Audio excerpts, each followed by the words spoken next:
السلام علیکم۔ واقعہ ایک پارسی اور سید زادی کا۔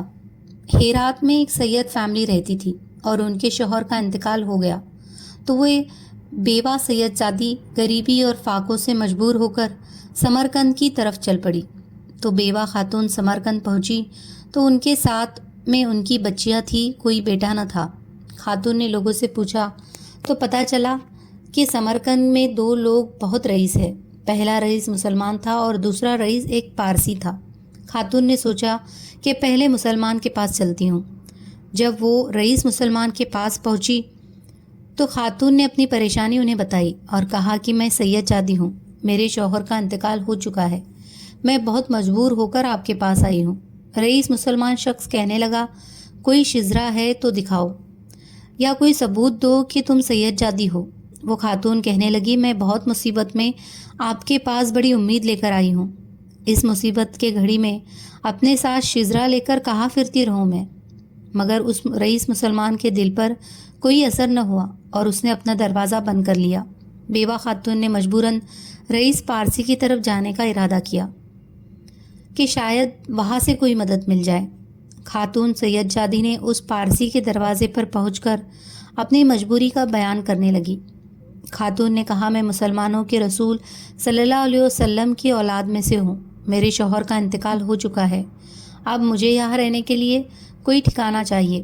پارسی نے یہ سنا تو فوراً رہنے کے لیے ایک گھر دے دیا اور اپنی بیوی سے بولا، چلو ان کی بیٹیوں کو سرائے سے لے کر آتے ہیں۔ مسلمان رئیس جب رات کو سویا تو خواب میں دیکھا کہ وہ جنت میں ایک محل کے دروازے پر کھڑا ہے اور سامنے حضور اکرم صلی اللہ علیہ وسلم کھڑے ہیں۔ مسلمان رئیس پوچھتا ہے، یا اللہ کے رسول صلی اللہ علیہ وسلم، یہ محل کس کا ہے؟ حضور اکرم صلی اللہ علیہ وسلم نے فرمایا، یہ ایک ایمان والے کے لیے ہے۔ یا اللہ کے رسول صلی اللہ علیہ وسلم، میں بھی ایک ایمان والا ہوں، یہ محل آپ مجھے عنایت کیجیے۔ حضور اکرم صلی اللہ علیہ وسلم نے فرمایا، اگر تو ایمان والا ہے تو گواہ پیش کر، کوئی ثبوت پیش کر کہ تو ایمان والا ہے۔ میری بیٹی تیرے دروازے پر گئی تھی تو نے سید زادی ہونے کا ثبوت مانگا تھا، اب تیرے پاس ایمان والا ہونے کا کوئی ثبوت ہے تو پیش کر۔ اس کی آنکھ کھلی تو بہت پریشان ہوا، نوکرے سے پوچھا کہ وہ خاتون سید زادی کدھر گئی؟ تو نوکروں نے بتایا کہ وہ پارسی کے پاس گئی ہے۔ اس رئیس مسلمان نے سردیوں میں جوتے پہنے نہ کپڑے، بس دوڑ لگا دی اور پارسی کے دروازے پر پہنچ کر دروازہ کھٹکھٹانے لگا۔ پارسی باہر نکلا تو مسلمان نے کہا کہ میری مہمان واپس کرو۔ پارسی کہنے لگا، حضور وہ تو اب میری مہمان ہے۔ تو رئیس کہنے لگا، میرا سارا سرمایہ لے لو، میری ساری دولت لے لو، بس میرا مہمان مجھے واپس کر دو۔ پارسی نے روتے ہوئے کہا، حضور بنا دیکھے سودا کیا تھا، اب جب دیکھ چکا ہوں تو ہرگز واپس نہیں کر سکتا۔ جس خواب میں تجھ کو دھکے ملے ہیں اسی خواب کو میں نے بھی اللہ کے نبی صلی اللہ علیہ وسلم نے تجھ کو دور کیا اور میری طرف دیکھ کر بولے تو نے میری بیٹی کو ٹھکانہ دیا ہے۔ جس خواب میں تجھ کو دھکے ملے ہیں اسی خواب کو میں نے بھی دیکھا ہے۔